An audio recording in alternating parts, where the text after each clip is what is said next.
Hi hello welcome back to my channel. ఎలా ఉన్నారు friends? బాగున్నారా? ముందుగా అందరికీ దసరా నవరాత్రుల శుభాకాంక్షలు అండి. ఈరోజు మొదటి రోజు కాబట్టి కట్టె పొంగలి నైవేద్యంగా పెడతాం కదండి. కట్టె పొంగల్ని ఈజీగా ఎలా చేయాలన్నది ఈరోజు మన వీడియోలో చూసేద్దాం. అమ్మవారి ఆశీస్సులు అందరికీ ఉండాలని మనస్ఫూర్తిగా కోరుకుంటూ ఇక వీడియోలోకి వెళ్ళిపోదాం. అంతకంటే ముందు మన ఛానల్ని ఎవరైనా ఫస్ట్ టైం చూస్తుంటే సబ్స్క్రైబ్ చేయండి, బెల్ ఐకాన్ని క్లిక్ చేయండి, అలానే ఒక లైక్ అండ్ ఫ్రెండ్స్.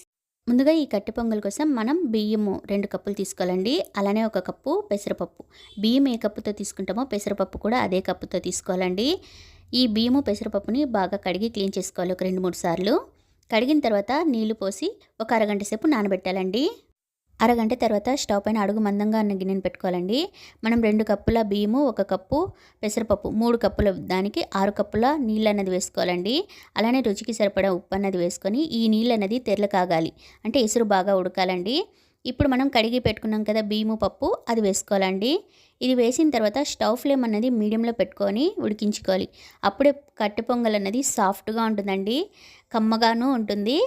పొంగల్ అనేది హై ఫ్లేమ్లో ఉడికిస్తే కాస్త పలుకుగా ఉంటుందండి.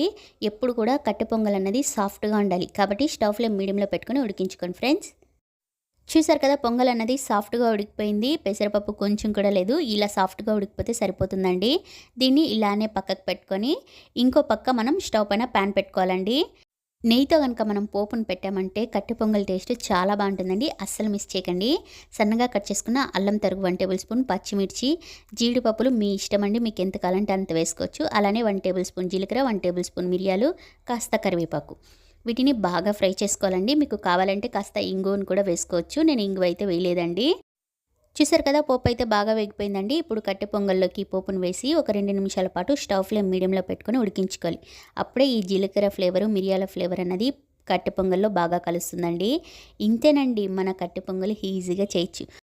అమ్మవారికి ఎంతో ఇష్టమైన కట్టె పొంగల్ అయితే రెడీ అయిపోయింది. అమ్మవారికి నైవేద్యంగా పెట్టి అమ్మ మీ ఆశీస్సులు అందరికీ ఉండాలని మనస్ఫూర్తిగా కోరుకుంటున్నాను. ఈ వీడియో ఎలా అనిపించిందండి? నచ్చిందా? ట్రై చేస్తారా? మీకు ఎలా కుదిరిందో కామెంట్ సెక్షన్లో కామెంట్ చేయండి. ఈ వీడియో కనుక మీకు నచ్చినట్లయితే మీ ఫ్రెండ్స్ అండ్ ఫ్యామిలీ మెంబర్స్కి ఈ వీడియోని షేర్ చేయండి. మరిన్ని వీడియోల కోసం గుర్తుంది కదా, తేజ కిచెన్ వ్లాగ్స్ని సబ్స్క్రైబ్ చేయండి, బెల్ ఐకాన్ని క్లిక్ చేయండి, అలానే ఒక like in friends. Thank you for watching.